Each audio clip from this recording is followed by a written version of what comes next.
ഈ ശിംഷേർക്ക് സ്തുതിയായിരിക്കട്ടെ.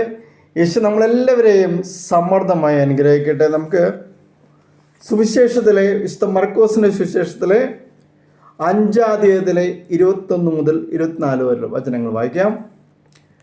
യേശു വീണ്ടും വഞ്ചിയിൽ മറുകരയെത്തിയപ്പോൾ ഒരു വലിയ ജനക്കൂട്ടം അവന് ചുറ്റും കൂടി.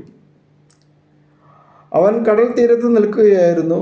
അപ്പോൾ സിനഗോഗ് അധികാരികളിൽ ഒരുവനായ ജെയ്റോസ് അവിടെ വന്നു. അവൻ യേശുവിനെ കണ്ട് കാൽക്കൽ വീണ് അപേക്ഷിച്ചു, എൻ്റെ കൊച്ചുമകൾ മരിക്കാറായി കിടക്കുന്നു. അങ്ങ് വന്ന് അവളുടെ മേൽ കൈകൾ വെച്ച് രോഗം മാറ്റി അവളെ ജീവിപ്പിക്കണമേ. യേശു അവൻ്റെ കൂടെ പോയി. Praise the Lord. യേശുവിൻ്റെ പരസ്യ ജീവിതകാലത്ത് ആഗ്രഹങ്ങൾ അല്ലെങ്കിൽ ഓരോരുത്തരുടെ ബുദ്ധിമുട്ടുകൾ, ആവശ്യങ്ങൾ പറഞ്ഞവരുണ്ട്, പറയാത്തവരുണ്ട്, പറയാതെ അനുഗ്രഹം കരസ്ഥമാക്കിയുണ്ട്. 12 വർഷമായി രക്തസ്രാവമുള്ള ഒരു സ്ത്രീ ഉണ്ടായിരുന്നു. വചനത്തിൽ പറഞ്ഞതാണ്. പല വൈദ്യന്മാരുടെയും അടുത്ത് പോയി വളരെ കഷ്ടപ്പെടുകയും കവിശമുള്ളതെല്ലാം ചെലവഴിക്കുകയും ചെയ്തിട്ടും അവളുടെ സ്ഥിതി മെച്ചപ്പെടുകയല്ല, കൂടുതൽ മോശമാവുകയാണ് ചെയ്തത്. അവൾ യേശുവിനെ കുറിച്ച് കേട്ടിരുന്നു. ജനക്കൂട്ടത്തിനിടയിലൂടെ അവൾ അവൻ്റെ പിന്നിൽ ചെന്ന് വസ്ത്രത്തിൽ സ്പർശിച്ചു. അവൻ്റെ വസ്ത്രത്തിലൊന്ന് തൊട്ടാൽ മാത്രം മതി, ഞാൻ സുഖം പ്രാപിക്കുമെന്ന് അവൾ വിചാരിച്ചിരുന്നു. തൽക്ഷണം അവളുടെ രക്തസ്രാവം നിലച്ചു. താൻ രോഗവിമുക്തനായിരുന്നു എന്ന് അവൾ ശരീരത്തിൽ നിന്ന് അവൾക്ക് മനസ്സിലായി. യേശു ആകട്ടെ തന്നിൽ നിന്ന് ശക്തി പുറപ്പെട്ടെന്നറിഞ്ഞ് പെട്ടെന്ന് ജനക്കൂട്ടത്തിന് നേരെ തിരിഞ്ഞ് ചോദിച്ചു, ആരാണ് എൻ്റെ വസ്ത്രത്തിൽ സ്പർശിച്ചത്? ശിഷ്യന്മാർ അവനോട് പറഞ്ഞു, ജനം മുഴുവൻ നിനക്ക് ചുറ്റും തിക്ക് കൂടുന്നത് നീ കാണുന്നില്ലേ? എന്നിട്ട് ആരാണ് എന്നെ സ്പർശിച്ചത് എന്ന് നീ ചോദിക്കുന്നുവോ? ആരാണ് അത് ചെയ്തതെന്നറിയാൻ അവൻ ചുറ്റും നോക്കി. ആ സ്ത്രീ തനിക്ക് സംഭവിച്ചതറിഞ്ഞ് ഭയന്ന് വിറച്ച് അവൻ്റെ കാൽക്കൽ വീണ് സത്യം തുറന്നു പറഞ്ഞു. അവൻ അവളോട് പറഞ്ഞു, മകളെ, നിന്റെ വിശ്വാസം നിന്നെ രക്ഷിച്ചിരിക്കുന്നു. സമാധാനത്തോടെ പോവുക, വ്യാധിയിൽ നിന്നും വിമുക്തയായിരിക്കുക. ജെയ്റോസിൻ്റെ മകളെ സുഖപ്പെടുത്താൻ പോകുന്ന വഴിമതിയെ നടക്കുന്ന ഒരു സംഭവമായി ഇത് അവതരിപ്പിക്കുന്നു. ജെയ്റോസിൻ്റെ വിശ്വാസത്തെക്കുറിച്ച് പ്രത്യേക പരാമർശമില്ലെങ്കിലും അതിനോട് ചേർന്ന് വരുന്ന ഒരു സംഭവമാണിത്. അവളുടെ വിശ്വാസം മൂലമാണ്, യേശു തന്നെ പറയുന്നു, വിശ്വാസമാണ് രക്ഷിക്കുന്നത്. ഈ വിവരണത്തിൽ 26-ാം വാക്കും 27-ാം വാക്യം വ്യക്തമായി പറയുന്നുണ്ട്. കൈവശമുള്ളതെല്ലാം ചെലവഴിക്കുകയും ചെയ്തിട്ടും അവളുടെ സ്ഥിതി മെച്ചപ്പെടുകയല്ല, കൂടുതൽ മോശമാവുകയാണ് ചെയ്തത്. മർക്കോസിൽ മാത്രം കാണുന്നതാണ് ആ സ്ത്രീയുടെ അവസ്ഥ വെളിപ്പെടുത്തുന്ന വാക്കുകളും. രക്തസ്രാവക്കാരിയുടെ വിശ്വാസത്തെക്കുറിച്ചുള്ള സൂചനകൾ നൽകുന്ന വാക്കുകളാണ് 28-ഉം 29-ഉം വാക്യങ്ങൾ. അവൻ്റെ വസ്ത്രത്തിലൊന്ന് തൊട്ടാൽ മാത്രം മതി, ഞാൻ സുഖം പ്രാപിക്കും എന്ന് അവൾ വിചാരിച്ചിരുന്നു. അവളുടെ മനസ്സിലെ വിചാരങ്ങൾ അവൾ പ്രാവർത്തികമാക്കി. ജനക്കൂട്ടത്തിനിടയിലൂടെ കടന്നു ചെന്ന് അവൾ തൻ്റെ മനോഗതം പ്രാവർത്തികമാക്കി. സുവിശേഷകൻ ഇക്കാര്യത്തിൽ വിവരിക്കുന്നത് അവളുടെ ഉള്ളിൽ നിറഞ്ഞു നിന്നിരുന്ന വിശ്വാസത്തിൻ്റെ ആഴം വെളിപ്പെടുത്തുന്നതിന് വേണ്ടിയാണ്. ഇവിടെ യേശുവിൻ്റെ പ്രത്യേകതയും സുവിശേഷകൻ എടുത്തു പറയുന്നു. തന്നിൽ നിന്ന് ശക്തി പുറപ്പെട്ടു എന്നറിയുന്ന യേശു അതിൻ്റെ കാരണം അന്വേഷിക്കുന്നു. ആരാണ് എൻ്റെ വസ്ത്രത്തിൽ സ്പർശിച്ചത് എന്നാണ് ചോദ്യം. സുവിശേഷങ്ങളിൽ ഒരിടത്തും കാണാത്ത തരം അസാധാരണമായ പെരുമാറ്റം ശിഷ്യന്മാർക്കും അത് തോന്നി. അവർ അത് അവനോട് ചോദിക്കുകയും ചെയ്തു.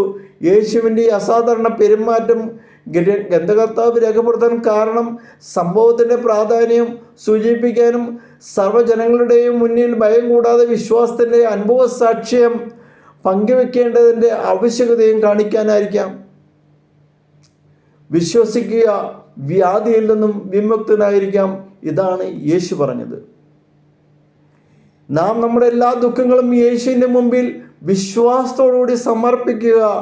യേശുവിൻ്റെ ശക്തി നമ്മിൽ പ്രകടമാകുന്നതിന് ഭയം കൂടാതെയുള്ള മറച്ചുവെക്കാതെയുള്ള പ്രഘോഷിക്കുക. യേശു എല്ലാം അറിയുന്നവനും മനസ്സിലാക്കുന്നവനുമാണെന്ന് തിരിച്ചറിയുക. ദൈവം നമ്മളെ അനുഗ്രഹിക്കുക തന്നെ ചെയ്യും. ഭൗതികമായും ആത്മീയമായും അനുഗ്രഹിക്കുക തന്നെ ചെയ്യും. പൂർണ്ണ വിശ്വാസത്തോട് കൂടിയിട്ട് അവനെ തൊടുമ്പോൾ, അല്ലെങ്കിൽ അവൻ്റെ വചനത്തെ വിശ്വസിക്കുന്നുണ്ടെങ്കിൽ പൂർണ്ണ വിശ്വാസം. ആ രക്തസ്രാവക്കാരിക്ക് പൂർണ്ണ വിശ്വാസമുണ്ടായിരുന്നു. അവിടെ തന്നെ അവൾ സുഖപ്പെട്ട് കഴിഞ്ഞു. ജെയ്റോസിൻ്റെ ജെയ്റോസിൻ്റെ വിശ്വാസം കണ്ടിട്ട് അവിടെയും അവന് അത്ഭുതം കാണിക്കാൻ സാധിച്ചു. അവിടെ എല്ലാം എന്താണ് ഹൈലൈറ്റ് ആയിട്ടുള്ള കാര്യം എന്താണ്? വിശ്വാസമാണ്. യേശുവിൻ്റെ തിരുവചനങ്ങളെ പൂർണ്ണമായിട്ട് പിൻചെല്ലുക, വിശ്വസിക്കുക. അത് നമ്മുടെ ജീവിതത്തിനെ ഊട്ടി വളർത്തും. അത് നമ്മുടെ ജീവിതത്തിന് ആഹരിക്കുന്ന ഒന്നായി മാറും. ഈ വചനം നമ്മൾക്ക് എപ്പോഴും അത് മനസ്സിലാക്കി പഠിക്കുക, കൂടുതൽ വചനത്തോട് അടുക്കുക. ഞാൻ പലപ്പോഴും ചിന്തിക്കുന്ന ഒരു കാര്യമാണ്, നമ്മുടെ എല്ലാവരുടെ വീട്ടിലും ബൈബിളുണ്ടായിരിക്കും. പക്ഷെ ഒരിക്കൽ പോലും തന്നെ ജനിച്ച് ആ വ്യക്തി മരണപ്പെട്ട് പോകുന്ന സമയം പോലും ഈ പുസ്തകം അല്ലെങ്കിൽ തിരുവചന ഗ്രന്ഥം ഒന്ന് തുറന്നു നോക്കുകയും ചെയ്യാതെ ഈ ലോകത്തിൽ നിന്ന് കടന്നു പോകുമ്പോൾ എന്തുമാത്രം അതിൻ്റെ പ്രത്യാഘാതങ്ങൾ വരുമായിരിക്കാം. പ്രിയമുള്ളവരെ, തിരുവചനങ്ങൾ നമുക്ക് ലഭിച്ചിരിക്കുന്ന ഏറ്റവും വലിയ അഭിഷേകമാണ്. ഈ വചനങ്ങൾ വായിക്കാതെ നമ്മൾ വീട്ടിൽ അമ്പ് വരുമ്പോൾ സ്റ്റാൻഡുമ്പോൾ തുറന്നു വെച്ച് ഇങ്ങനെ വെച്ച് കഴിഞ്ഞാൽ അവിടെ ദൈവത്തിനൊന്നും പ്രവർത്തിക്കാൻ സാധിക്കത്തില്ല. വചനങ്ങൾ സൂക്ഷിക്കേണ്ടത് നമ്മുടെ ഉള്ളിലാണ്. വചനങ്ങൾ മനസ്സിലാക്കുക. വചനങ്ങൾ മനസ്സിലായില്ലെങ്കിൽ പരിശുദ്ധാത്മാവിനോട് ചോദിക്കുക, വെളിപ്പെടുത്തി തരും. നമ്മുടെ ജീവിത രീതി മാറ്റും. അവിടെ ഭൗതികമായ ഒന്നിനും നമുക്ക് ആഗ്രഹങ്ങൾ കാണില്ല. പൈസയ്ക്ക് ആഗ്രഹം വരത്തില്ല. വ്യക്തമായിട്ട് യേശു നിങ്ങളെ പഠിപ്പിക്കും. ഭൗതികതയുള്ള എല്ലാ ആഴ്ന്നിറങ്ങിയ ആഗ്രഹങ്ങളെയും അവൻ നിശേഷം നശിപ്പിച്ച് കളയും. പിന്നെ നമ്മൾ പ്രവർത്തിക്കുക, യേശുവിൻ്റെ നാട് അല്ലെങ്കിൽ യേശുവിൻ്റെ സുശേഷങ്ങൾ ലോകത്തിൽ എങ്ങനെയെല്ലാം കൊടുക്കാൻ സാധിക്കും, അല്ലെങ്കിൽ എന്തെല്ലാം യേശുവിൻ്റെ നാമത്തിൽ പ്രവർത്തിക്കുന്നതിന് വേണ്ടിയിട്ട് എന്തെല്ലാം നമുക്ക് ചെയ്യാൻ സാധിക്കുമെന്നുള്ള വ്യക്തമായ ഒരു നിരീക്ഷണം അല്ലെങ്കിൽ നമ്മൾ ഒരു ഗവേഷണം തന്നെ നടത്തും. നമുക്ക് എന്ത് ചെയ്യാൻ സാധിക്കും? അപ്പോൾ യേശു പറഞ്ഞു വരും, നിങ്ങൾ ഇന്നത് ചെയ്യണം, അത് നമ്മൾ ചെയ്താൽ മതി. ദൈവം നമ്മളെ എല്ലാവരും അനുഗ്രഹിക്കട്ടെ. വിശ്വാസത്തോടുകൂടി യേശുവിനെ പിൻചെല്ലുക.